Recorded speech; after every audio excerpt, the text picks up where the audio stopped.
Hey, Michael with XForcePC. I want to talk about these whole home Wi-Fi systems that you've probably been seeing.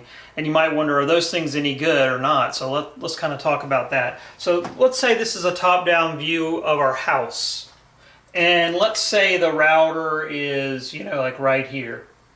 So what this person would probably experience is the signal would be, something like this, and it would go outside the house.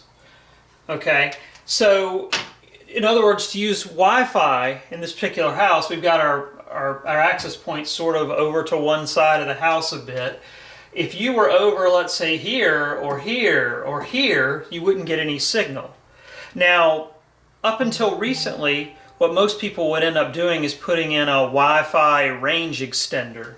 And so you'd put, let's say, the range extender right about here, and then that range extender would then provide signal, something like this, and you'd get the majority of the rest of your house. But in many cases, you'd have to switch between the Wi-Fi connections. So like, let's say we call this one house, and then this one would probably be called something like house underscore extender or extension or whatever. In many cases, as you're walking through your house on your phone and you get over to here, you're better off when you're right here to be on the extender.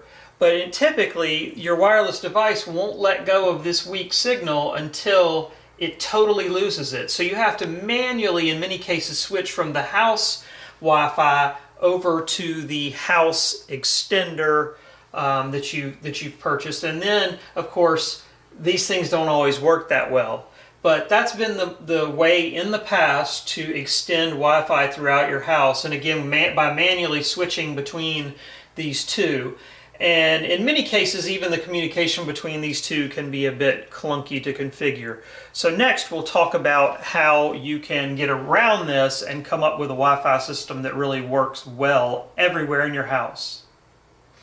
Okay, let's look at our house here. And let's say we went out and we bought the Google Wi-Fi, which comes with three access points. And one of those would be used in place of your router. So we'll put that one right here. Now the signal from that router, let's just say that Google Wi-Fi access point sort of comes out and covers this much area. And obviously you've got all this over here not covered. So let's say you want signal over here, you wouldn't take and put another one way over here. What you need to do is put the next one so that it falls within the coverage of this main access point, as well as the one up here, but can still cover the rest of your house. So then you take the signal from this one, and it comes over and does something like that, and you take the signal from this one, and it comes over and does something like that. And then all three of these access points can talk to each other, like so. And you could even add another one if you wanted to. You could put another one here as well, and then it would talk to this one and to this one. And the more of them you add, the more coverage that you get. So the beauty of these whole home Wi-Fi systems is, first of all, coverage, but secondly, you're not having to hop between extender number 1 and extender number 2 and extender number 3. You create one home Wi-Fi. We'll just say our Wi-Fi is called home, and everywhere you go, you're on the home Wi-Fi, and your computer, phone, tablet, whatever it is, will automatically hop between these access points, and you won't lose signal, and they're amazing. They're great. So the one downfall is they're fairly expensive.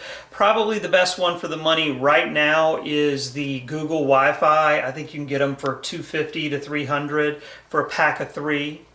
I also really like the Eero. That's spelled E-E-R-O. That's probably the highest performing whole home Wi-Fi right now, in my opinion. But it is pricey. It's $500 for 3 of those access points.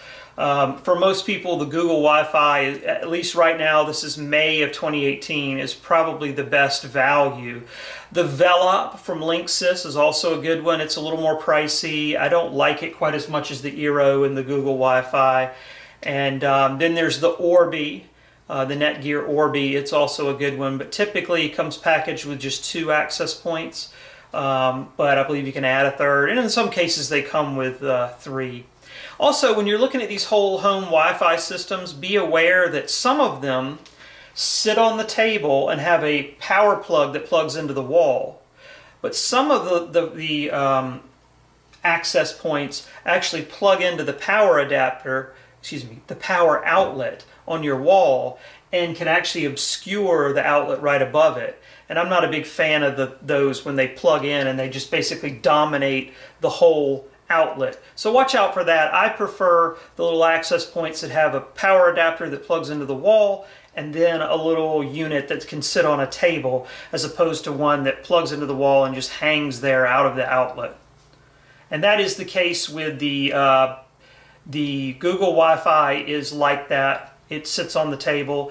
Eero is kind of a mix of the two, same with Orbi, and the Velop systems all sit on the tabletop, at least at this current time.